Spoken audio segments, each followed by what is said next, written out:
Assalamualaikum warahmatullahi wabarakatuh. Hari ini kami ingin mempersembahkan tajuk pembedahan kosmetik. Ahli kumpulan saya terdapat dua orang, iaitu Muhammad Nur Zafri bin Muhammad Zailani, IDA 1905060, dan Sharifah Kaisara Masturina binti Said Muhammad Faisal, IDA 1905009, dan saya Dayang Nur Fitrah Akilah binti Abdullah Hamdan, IDA 1905077. Allah Subhanahu Wa Taala telah menciptakan manusia dengan sebaik-baik penciptaan. Manusia mempunyai bentuk fizikal yang terbaik berbanding dengan bentuk fizikal makhluk Allah yang lain.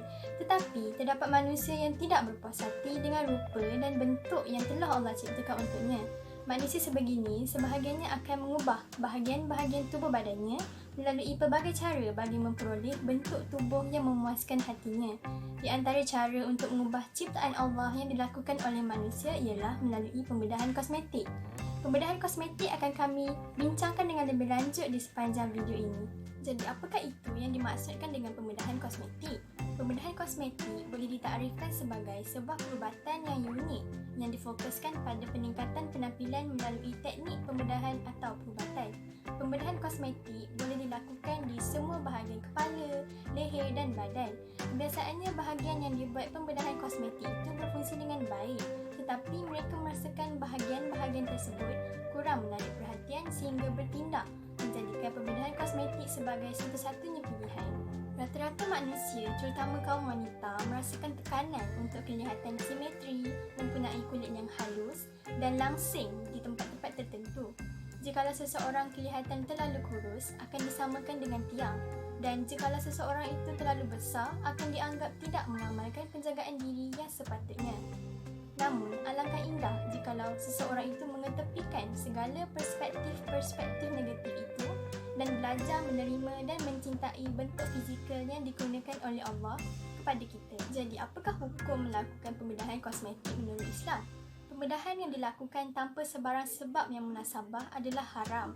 Namun, jika pembedahan itu dilakukan bagi sesuatu keperluan seperti menghilangkan kemudaratan adalah diharuskan. Sebagai contoh, pembedahan kosmetik yang bertujuan merawat kecacatan anggota badan yang terjadi sejak kelahiran atau disebabkan penyakit atau disebabkan kemalangan. Keharusan ini adalah kerana kecacatan ini mengandungi kemudaratan dari sudut fizikal serta mental pesakit.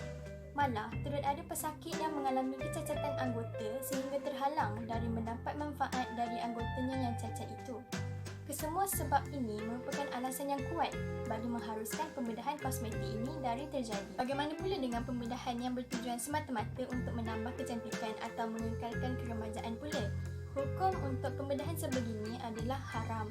Hal ini dikatakan demikian kerana pembedahan kosmetik tidak termasuk dalam pembedahan yang mempunyai keperluan. Tujuan utama pembedahan kosmetik ini adalah untuk mengubah ciptaan Allah mengikut keinginan dan hawa nafsu semata. Pembedahan kosmetik juga boleh membawa kepada larangan-larangan agama yang lainnya seperti penggunaan dadah dengan tanpa sebab yang munasabah dan pembukaan aurat kepada doktor yang berlainan jantina tanpa sebarang sebab yang munasabah. Jadi seterusnya saya akan menerangkan tentang jenis-jenis pembedahan kosmetik. Jadi terdapat banyak jenis pembedahan kosmetik, tapi kat sini saya hanya senaraikan 3 saja, iaitu yang pertama ialah facelift, tummy tuck dan juga suntikan botox. Okey, so mari kita lihat apa itu facelift. Okey, facelift ni merupakan satu pembedahan di bahagian muka. Tujuannya adalah untuk mengangkat dan menegangkan tisu kulit yang telah hilang akan keanjalannya di bahagian muka ni. So tujuannya untuk melihatkan wajah seseorang itu kelihatan muda. So jadi yang kedua pula ialah tummy tuck. Tummy tuck ni atau nama lain dia iaitu abdominoplasty, yang merupakan satu pembedahan bagi mengubah bentuk di bahagian abdomen, iaitu di bahagian perut. Pembedahan ini dia membuang kulit atau lemak lebih. Dia membuang kulit atau lemak lebih di bahagian perut. So untuk menampakkan seseorang itu lebih ramping dan badan dia jadi cantik badan dia langsing. So yang terakhir ialah suntikan botox. Suntikan botox ni dia biasanya orang buat dekat bahagian muka juga. Dia cara dia untuk melihatkan kulit ni menawan, iaitu dia mengendurkan bahagian otot-otot muka tertentu untuk menghilangkan kedutan-kedutan. So botox ni biasanya dikendalikan oleh doktor pakar dan dia pakarlah dalam mencari tempat-tempat yang sesuai untuk disuntik dengan botox ni. Seterusnya kita akan lihat kesan-kesan pembedahan kosmetik. Okay, kat sini saya senaraikan 4, iaitu hematoma, seroma, kehilangan darah dan juga jangkitan kuman. Okay, jadi pertama kita hematoma. Okay, hematoma ni dia macam satu poket darah atau mungkin darah terkumpul dekat bahagian selepas pembedahan tu lah. Biasanya hematoma ni dia terjadi kepada mereka yang buat facelift, tapi dia juga berlaku di setiap pembedahan tu mungkin akan berlaku hematoma ni. Jadi kalau nak rawat hematoma ni kos dia amat tinggi lah. So kedua pula kesannya ialah seroma. Seroma ni dia macam cecair atau steril badan. Dia terkumpul kat bawah permukaan kulit ni. Jadi seroma ni juga dia berlaku setiap kali pembedahan. Dan biasanya yang khususnya adalah untuk pembedahan tummy tuck lah. So seroma ni akan berlaku pada mereka yang buat tummy tuck. Yang ketiga ialah kehilangan darah. Okey, kehilangan darah ni biasa dah kalau setiap pembedahan tu mesti orang tu akan hilang darah. Tapi jika kehilangan darah ni dia macam tak dapat dikawal, dia dapat membawa kepada maut kepada mereka yang buat pembedahan kosmetik ni. Yang keempat ialah jangkitan kuman. Jangkitan kuman biasanya lepas kita buat pembedahan kan, mestilah ada luka. So luka tu kalau tak dirawat, tak dirawat dengan elok, akan dapat jangkitan kuman. So dia boleh mengundang kepada penyakit-penyakit lain tau. Jadi kita ke yang seterusnya. Assalamualaikum warahmatullahi wabarakatuh. Nama saya Dainul Fitrah Akilah binti Abdullah Hamdan. Di sini saya ingin menunjukkan beberapa bukti akan kegagalan dalam pembedahan kosmetik. Nombor 1. Hang Myuku. Seorang wanita yang berusia 48 tahun berasal daripada Korea Selatan yang mempunyai satu ketagihan terhadap pembedahan kosmetik sehingga tidak dikenali kerana menyuntik wajahnya dengan minyak goreng. Pembedahan pertama yang dilakukan pada usia 28 tahun. Berikutan operasi seterusnya, mukanya mulai membesar dan cacat. Sehingga para pembedah enggan melakukan lebih banyak pembedahan terhadap wajahnya. Sehingga beliau terpaksa menyuntik wajahnya dengan minyak goreng. Beliau juga dikenali sebagai kipas bergerak oleh anak-anak kejiranan di kawasan rumahnya kerana struktur wajahnya yang besar dan badannya yang kecil.